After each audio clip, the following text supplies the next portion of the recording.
নমস্কার বন্ধুরা, story teller গল্পে আপনাদের স্বাগতম। আজকে আমি আপনাদের যে গল্পটা বলে শোনাবো, গল্পের নাম শ্মশানের ডাক।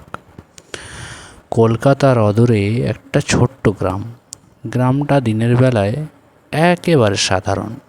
মানুষ খেটে খাওয়া, ধান ক্ষেত, মাঠ, খাল সবই যেন ছবির মতো। কিন্তু রাত নামলেই গ্রামটার একটা অন্য রূপ ধারণ করে। লোকেরা বলে গ্রামের পাশের পুরনো শ্মশান থেকে নাকি মাঝরাতে কান্নার আওয়াজ পাওয়া যায়।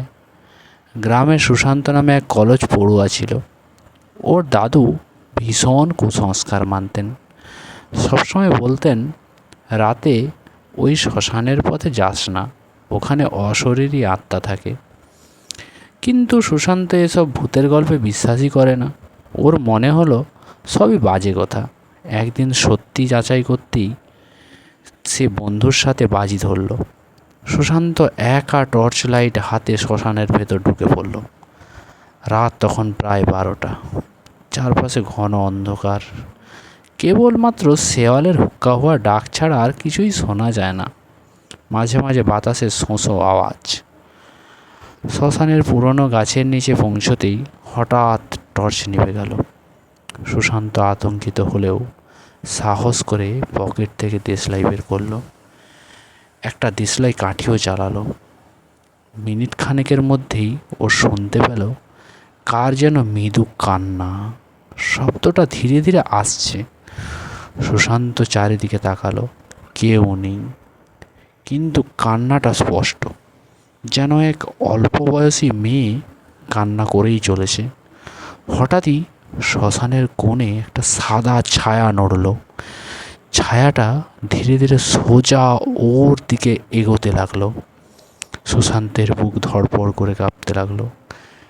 কাঁপা কাঁপা গলায় বলল, কে কে ওখানে?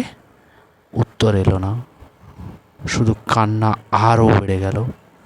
হঠাৎ মাটির নিচ থেকে যেন চুলকাটা দুটো হাত বেরিয়ে এলো। সুশান্তের পা চাপটে ধরল। ও চিৎকার করে উঠল, বাঁচাও বাঁচাও! কিন্তু আশ্চর্যের বিষয়ে চিৎকার করার পরও শব্দটা বাইরে গেল না। যেন পুরো শ্মশানটা স্তব্ধ, গিলে খেয়ে নিল। সাদা ছায়াটা তখন একেবারে কাছে এসে দাঁড়িয়েছে, অল্প বয়সী মেয়ের মতো, কিন্তু চোখ দুটো লাল আগুনের মতো জ্বলছে। সে কাঁপা কাঁপা গলায় বলল, তুমি আমাকে আগুনে পুড়িয়ে দিলে, মনে আছে? সুশান্ত হঠাৎ বুঝল এটা সেই মেয়ের আত্মা যে বছর দুয়েক আগে দুর্ঘটনায় মারা গিয়েছিল। সুশান্ত বাঁচার তাগিদায় বলতে লাগলো, না না, আমি তো মারিনি, তুমি কে? ছায়াটা হঠাৎ গলার ভেতর থেকে বিকট হাসি ছাড়ল। চারপাশে আগুনের শিখা জ্বলে উঠল। বাতাসে ভেসে এলো পোড়া মাংসের গন্ধ। সুশান্ত প্রাণপণে পালাতে লাগলো, কিন্তু যতই দৌড়ায় শ্মশান যেন আর শেষ হচ্ছে না। মনে হচ্ছিল একটা অভিশপ্ত গোলক ধাঁধায় সে আটকে গেছে।